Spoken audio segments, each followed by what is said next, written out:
দুনিয়ার সব দরবার বন্ধ হয় রাত্রি 12টার আগে। আমার মালিকের দরবারের দরজাগুলি খুলে যায় রাত্রি 12টার পরে। সুবহানাল্লাহ। সহিহ বুখারী খুলুন। প্রত্যেক রাতে আমার আল্লাহ পাক রব্বুল আলামিন বলেন, আমি বলি দুনিয়ার বাসীরা, মুসলমানেরা, মুমিনেরা, আলা মিন মুস্তাগফিরিন ফাগফির আলা, আলা মুস্তারজিকুন ফারজুক, আলা মুবতালান ফাওয়াফিয়া।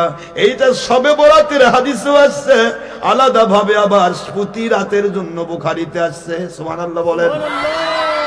আল্লাহর বন্ধু বলেন, আমার আল্লাহ প্রতি রাত যখনই রাত্রি প্রহর হয়ে যায়, শবে বরাতের রাত সূর্য ডোবার পর থেকে শুরু হয় ডাক ফজর পর্যন্ত, আর প্রতি রাত শুরু হয় রাত্রি দ্বিপ্রহর থেকে ফজর পর্যন্ত আল্লাহর ডাক, বান্দারে কে আছো তোমরা, জীবন ভর গুনাহ করেছো, আমার কাছে মাপ পেতে চাও। সবাই ঘুমাই রে, তুমি ঘুমাইও না, তুমি আমার কাছে দাঁড়িয়ে যাও।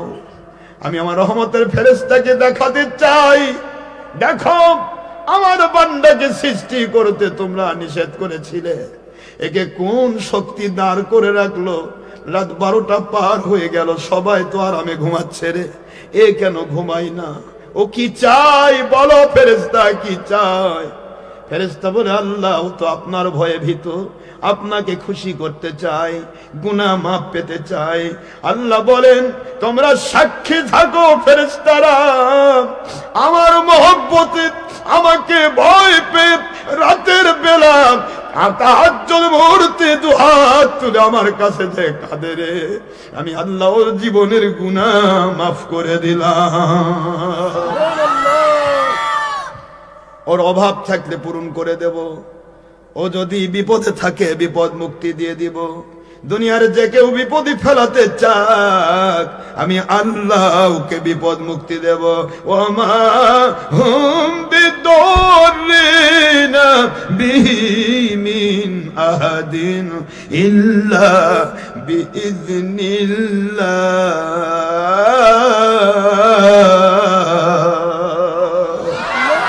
আমি আল্লাহ যার পক্ষ নেব, আমি যার পক্ষ নিব রে, সারা দুনিয়ার সব শক্তি যদি এক হয়ে তার বিরুদ্ধে আচরণ করে, আমি আল্লাহ তার একটা পশম তুলতে দেব না। সূরাতুল বাকারা 2 নম্বর সূরা 1 নম্বর পারা শেষে 102 নম্বর আয়াতাংশ 12 নম্বর রুকু, মদিনায় অবতীর্ণ আইন। আল্লাহ বলে দিলেন, আমি যার পক্ষ নেব তার কোনো পশম তুলতে দেব না। পক্ষ যদি আল্লাহকে নিতে চান, রাতের বেলা কাঁদুন বাবারা, রাতের বেলা কাঁদুন ফরজ নামাজের পর। আমার মালিক বলে, যারা দুর্বল যারা রাতে দাঁড়াতে পারবে না, রাত্রি দ্বিপ্রহর পর্যন্ত ঘুম জাগতে পারবে না, ওদের জন্য আমি অপরচুনিটি কামসন লিওয়ানের লাইভ সুযোগ করে দিলাম।